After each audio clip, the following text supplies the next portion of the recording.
Hi friends, welcome to my channel. My name is Prachi and it's time for Whip and Read, where Whip stands for Work in Progress. And I'm going to work on Diamond Art Club's Alice in Wonderland by JoJo's Art. I can put up the image somewhere on the screen. Also, I will link all the videos related to this diamond painting in the info card up above in the I section. So if you guys are interested, please go ahead and take a look at them. So while I diamond paint, I'm going to read you guys through the next chapter from the book Alice's Adventures in Wonderland by Lewis Carroll. So grab whatever that you guys are working on and come along and work with me, or sit back, listen to the story and watch while I diamond paint. So let's get started. Chapter 8: The Queen's Croquet Ground. A large rose tree stood near the entrance of the garden. The roses growing on it were white, but there were 3 gardeners at it, busily painting them red. Alice thought this a very curious thing, and she went nearer to watch them. And just as she came up to them, she heard one of them say, "Look out now, 5! Don't go splashing paint over me like that." "I could not help it," said 5 in a sulky tone. "7 jogged my elbow." On which 7 looked up and said, "That's right, 5. Always lay the blame on others." "You had better not talk," said 5. "I heard the Queen say only yesterday you deserved to be beheaded." "What for?" said the one who had spoken first. "That's none of your business, too," said 7. "Yes, it is his business," said 5, "and I will tell him. It was for bringing the cooked tulip roots instead of onions." 7 flung down his brush and had just begun. Well, of all the unjust things! When his eyes chanced to fall upon Alice as she stood watching them, and he checked himself suddenly. The others looked round also, and all of them bowed low. "Would you tell me, please," said Alice a little timidly, "why you are painting those roses?" 5 and 7 said nothing, but looked at 2. 2 began in a low voice. "Why, the fact is, you see, miss, this here ought to have been a red rose tree, and we put a white one in my mistake. And if the Queen was to find it out, we should all have our heads cut off, you know. So you see, miss, we are doing our best. Afore she comes, too." At this moment 5, who had been anxiously looking across the garden, called out, "The Queen! The Queen!" and the 3 gardeners instantly threw themselves flat upon their faces. There was a sound of many footsteps, and Alice looked round, eager to see the Queen. First came 10 soldiers carrying clubs. These were all shaped like the 3 gardeners, oblong and flat, with their hands and feet at the corners. Next the 10 courtiers. These were ornamented all over with diamonds, and walked 2 and 2 as the soldiers did. After these came the royal children. There were 10 of them, and the little dears came jumping merrily along hand in hand in couples. They were all ornamented with hearts. Next came the guests, mostly kings and queens, and among them Alice recognized the white rabbit. It was talking in a hurried, nervous manner, smiling at everything that was said, and went by without noticing her. Then followed the Knave of Hearts, carrying the king's crown on a crimson velvet cushion. And last of all this grand procession came the king and the queen of hearts. Alice was rather doubtful whether she ought not to lie down on her face like the three gardeners, but she could not remember ever having heard of such a rule at processions. And besides, what would be the use of a procession? She thought if people had all to lie down on their faces so that they could not see it. So she stood where she was and waited. When the procession came opposite to Alice, they all stopped and looked at her, and the queen said severely, "Who is this?" She said it to the knave of hearts, who only bowed and smiled in reply. "Idiot!" said the queen, tossing her head impatiently, and turning to Alice, she went on, "What's your name, child?" "My name is Alice, so please your majesty," said Alice very politely, but she added to herself, "Why, they are only a pack of cards after all. I need not be afraid of them." "And who are these?" said the queen, pointing to the three gardeners who were lying round the rose tree, for you see, as they were lying on their faces and the pattern on their backs was the same as the rest of the pack, she could not tell whether they were gardeners, or soldiers, or courtiers, or three of her own children. "How should I know?" said Alice, surprised at her own courage. "It's no business of mine." The queen turned crimson with fury, and after glaring at her for a moment like a wild beast, began screaming, "Off with her head! Off!" "Nonsense!" said Alice very loudly and decidedly, and the queen was silent. The king laid his hand upon her arm and timidly said, "Consider, my dear, she is only a child." The queen turned angrily away from him and said to the knave, "Turn them over." The knave did so, very carefully, with one foot. "Get up," said the queen in a shrill, loud voice, and the three gardeners instantly jumped up and began bowing to the king, the queen, the royal children, and everybody else. "Leave off that," screamed the queen. "You make me giddy." And then, turning to the rose tree, she went on, "What have you been doing here?"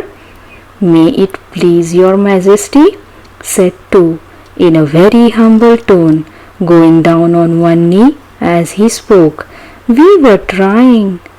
"I see," said the queen, who had meanwhile been examining the roses. "Off with their heads." And the procession moved on, three of the soldiers remaining behind to execute the unfortunate gardeners, who ran to Alice for protection. "You shan't be beheaded," said Alice, and she put them into a large flower pot that stood near. The three soldiers wandered about for a minute or two, looking for them, and then quietly marched off after the others. "Are their heads off?" shouted the queen. "Their heads are gone, if it please your majesty," the soldiers shouted in reply. "That's right," shouted the queen. "Can you play croquet?" The soldiers were silent and looked at Alice, as the question was evidently meant for her. "Yes," shouted Alice. "Come on then," roared the queen, and Alice joined the procession, wondering very much what would happen next. It's a very fine day," said a timid voice at her side. She was walking by the white rabbit, who was peeping anxiously into her face. "Very," said Alice. "Where's the Duchess?" "Shh, shh," said the rabbit in a low, hurried tone.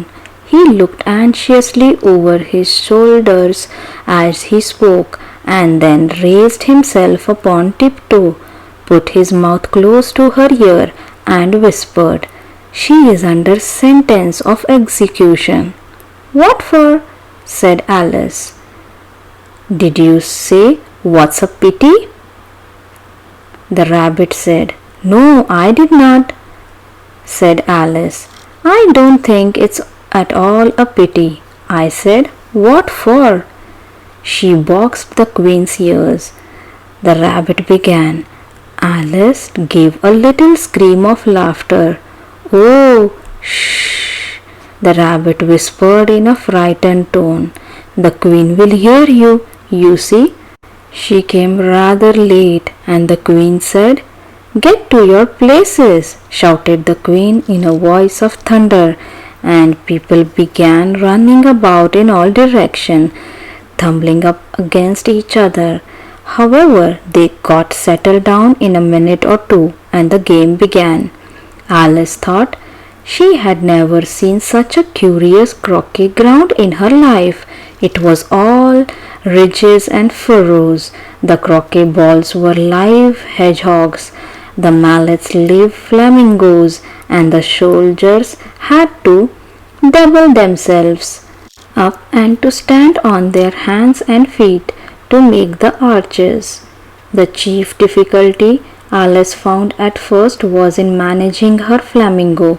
She succeeded in getting its body tucked away comfortably enough under her chair, with its legs hanging down, but generally, just as she had got its neck nicely straightened out and was going to give the hedgehog a blow with its head, it would twist itself round and look up into her face with such a puzzled expression that she could not help bursting out laughing.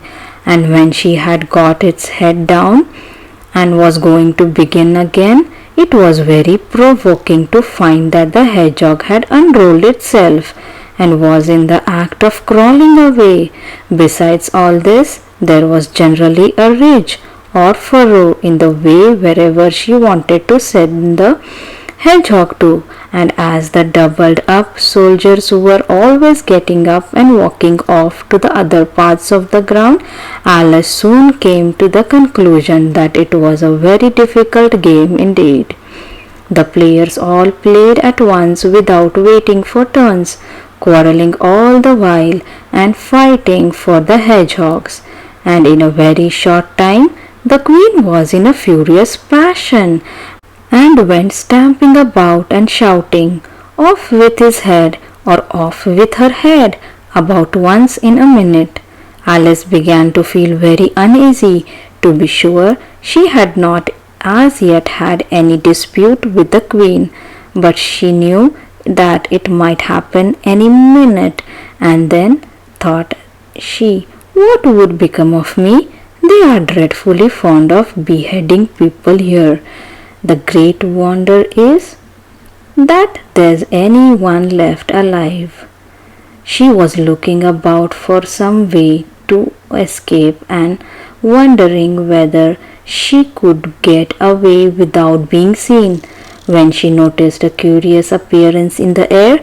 It puzzled her very much at first, but after watching it a minute or two, she made it out to be a grin, and she said to herself, It's the Cheshire Cat, and now I shall have somebody to talk to. How are you getting on? Said the cat, as soon as there was mouth enough for it to speak with. Alice waited till the eyes appeared and then nodded. It's no use speaking to it, she thought, till its ears have come, or at last one of them. In another minute the whole head appeared, and then Alice put down her flamingo and began an account of the game, feeling very glad she had someone to listen to her. The cat seemed to think that there was enough of it now in sight, and no more of it appeared. I don't think they play at all fairly, Alice began in rather a complaining tone, and they all quarrel so dreadfully one can't hear one's self speak, and they don't seem to have any rules in particular. At least, if there are, nobody attends to them, and you have no idea how confusing it is, all the things being alive. For instance, there's the arch I have got to go through next, walking about at the other end of the ground, and I should have croqueted the queen's hedgehog just now, only it ran away when it saw mine coming. How do you like the queen? Said the cat in a low voice. Not at all, said Alice. She's so extremely.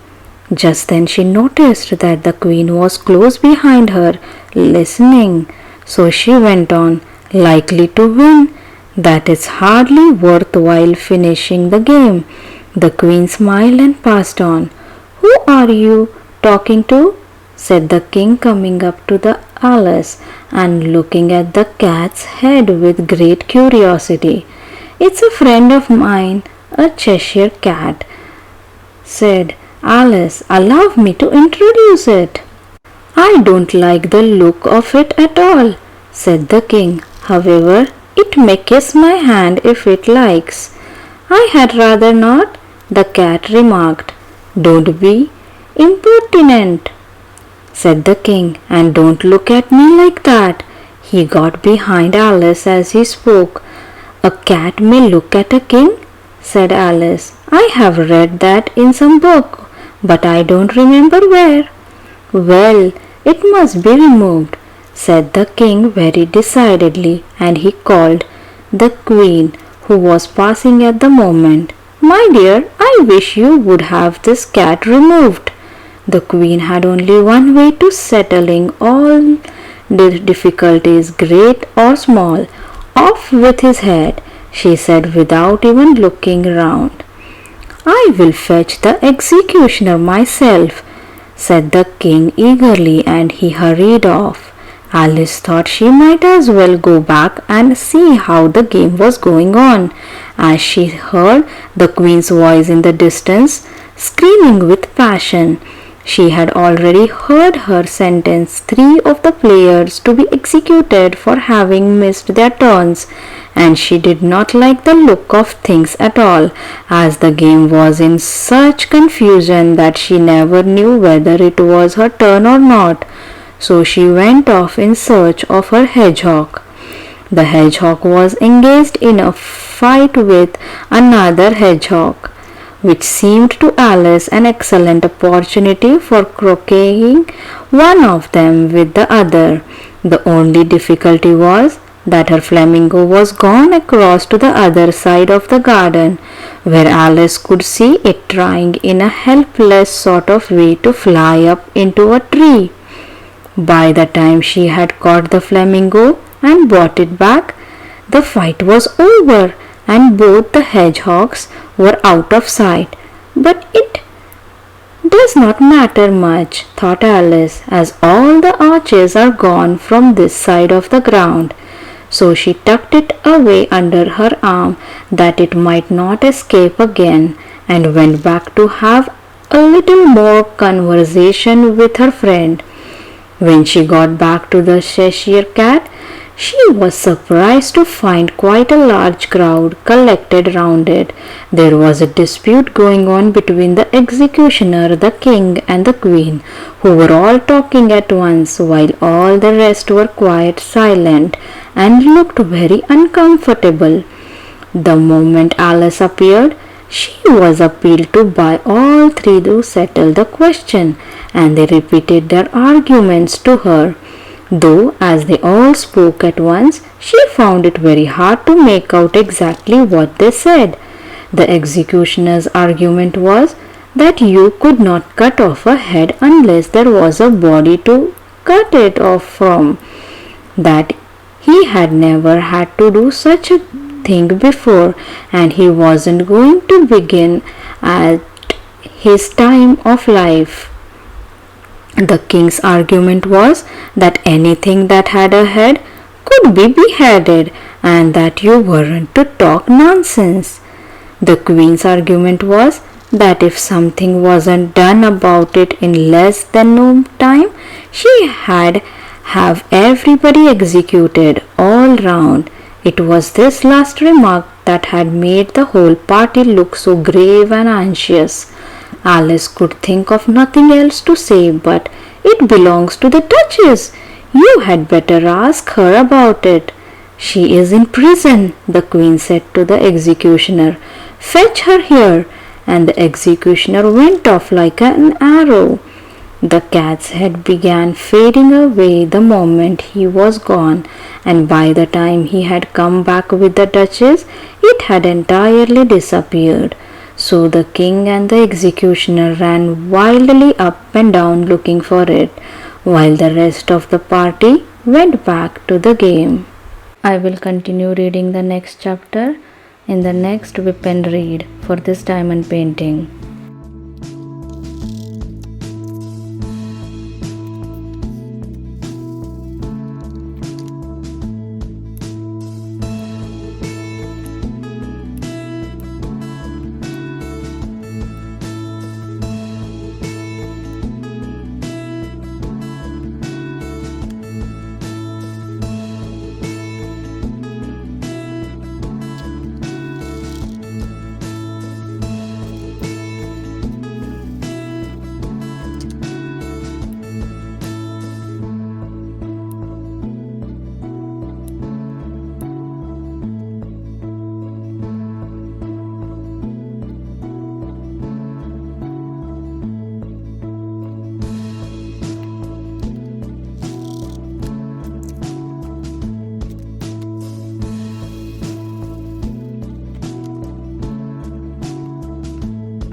That's it for today. If you have any questions, concerns, put them down in the comment section below and I will get back as soon as possible.